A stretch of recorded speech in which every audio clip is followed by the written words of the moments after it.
तो पिताजी के पास प्रायः गरीबी रहती थी। एक धनवान यजमान मिल गया और उसने कथा बचवाई सत्यनारायण भगवान की। वो इतना धनवान था और उदार भी था कि उसने सूरदास जी के पिताजी को 2 सोने की मोहरें दक्षिणा में दी। अब पंडित जी की तो प्रसन्नता का ठिकाना नहीं।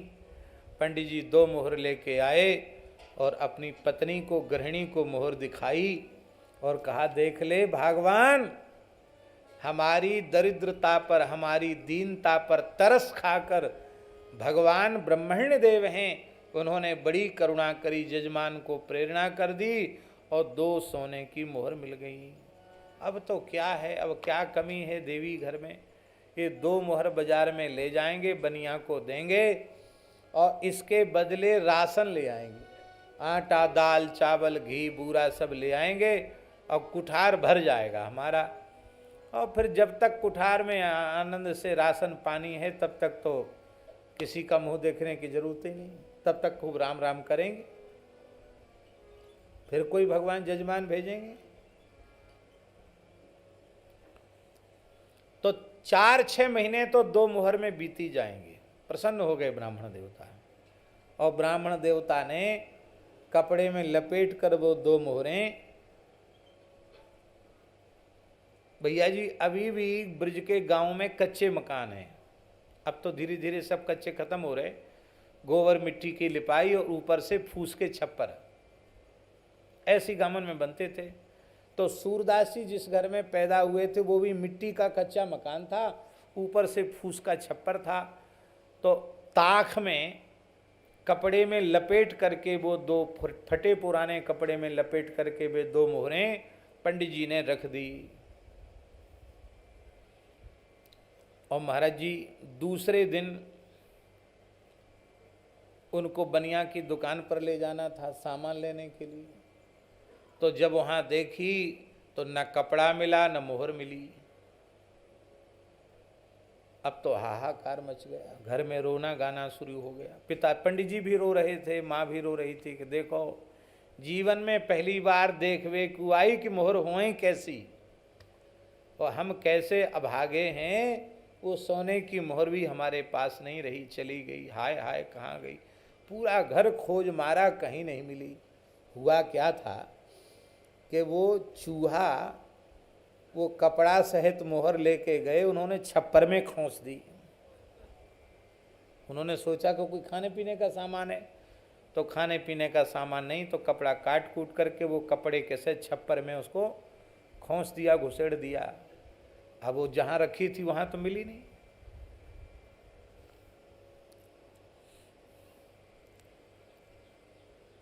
सूरदास जी अभी 6 वर्ष के ही थे और सबको रोते गाते देखकर बालक सूरदास जी ने कहा,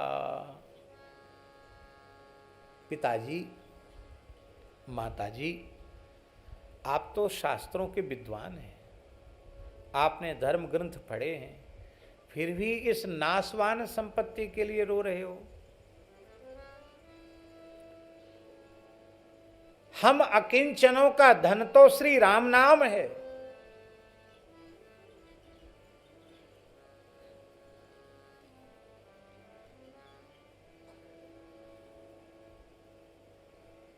साचो धन कृष्ण नाम है भैया। सच्चा धन तो राम नाम, हरि नाम, कृष्ण नाम है। जो खर्चे न खूटे, चोर नहीं लूटे, दिन दिन बढ़त सवायो। इसलिए पिताजी क्यों रो रहे हो नाशवान धन के लिए? राम राम करो, यही सच्चा धन है। भगवान और देंगे, भगवान नहीं तो दी थी 2 मोहर, भगवान चाहेंगे तो और देंगे।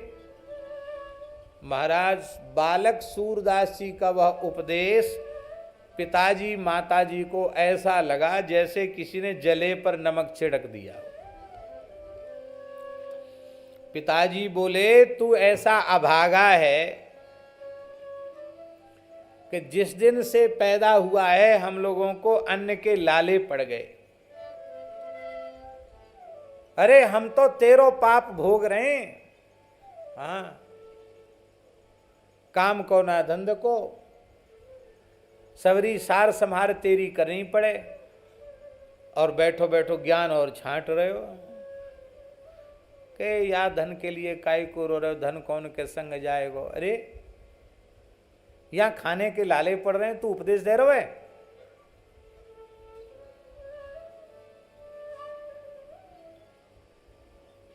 भगवान ने कृपा करके 2 मोहर दी थी, वो भी नहीं रही, वो भी चली गई, और तू उपदेश दे रहा है। वो भी अपने बाप को उपदेश दे रहा है।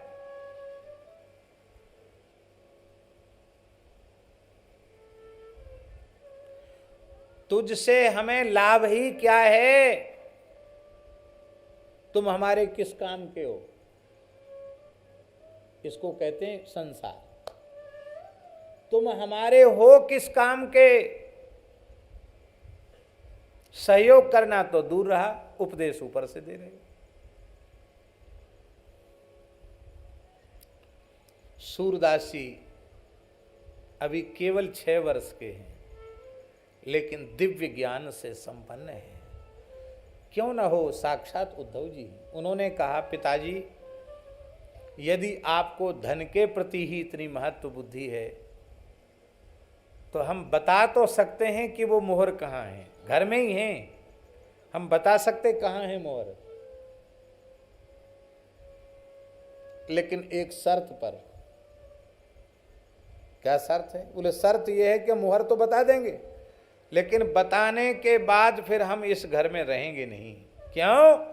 कि जिन लोगों के चित्त में भगवान के नाम के प्रति महत्व बुद्धि नहीं है, भगवान के प्रति महत्व बुद्धि नहीं है, वो भले ही ब्राह्मण का ही घर क्यों ना हो, पिता माता ही क्यों ना हो, हम उनके पास नहीं रह सकते। हम तो भजन करेंगे। फिर पिता माता सोचते थे कि अंधा बालक है, भली बातें छांट रहा है ज्ञान वैराग्य की, कहाँ जाएगा, हाथ पकड़ के तो सब काम करवाना पड़ता, जाएगा कहाँ ये। तो वो लोग तो यही अच्छा ठीक है, तेरी जैसी इच्छा हो सो तू करना, हमें तो मोहरों का पता बता। तब इन्होंने कहा कि देखो, छप्पर के इतने हाथ की दूरी पर इस कोने में, इस दिशा में, इस जगह वो रखे हैं, चूहा लेके गया उनको। ठीक उन्होंने बताया, वो मिल गई। जैसे ही मोहर मिल गई तो प्रसन्नता हो गई, और पिताजी प्रसन्न हो गए। और बोले, बालक तो हमारा अंधा जरूर है पर बड़ा सिद्ध है, चमत्कारी है। आंख वाले रो रहे थे, बिना आंख वाले ने बता दिया। तो आप कुछ बोले नहीं, आप जैसे ही पिता के हाथ मोहर लगी, आप तत्काल जैसे थे वैसे घर छोड़ के बाहर निकल गए।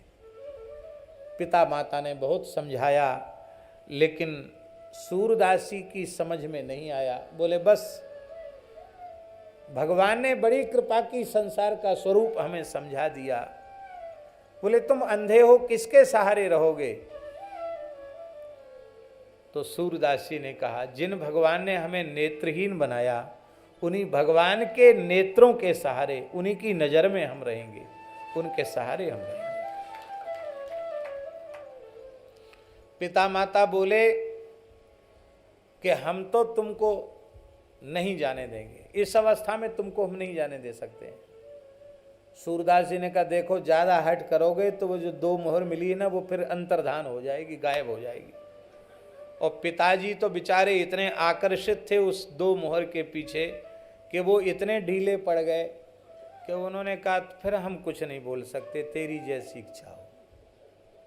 बस अनुमति मिल गई, और सूरदासी पहली बार घर छोड़कर 6 वर्ष की आयु में 4 कोस पैदल चल करके गए, और एक पीपल के वृक्ष के नीचे जाकर बैठ गए।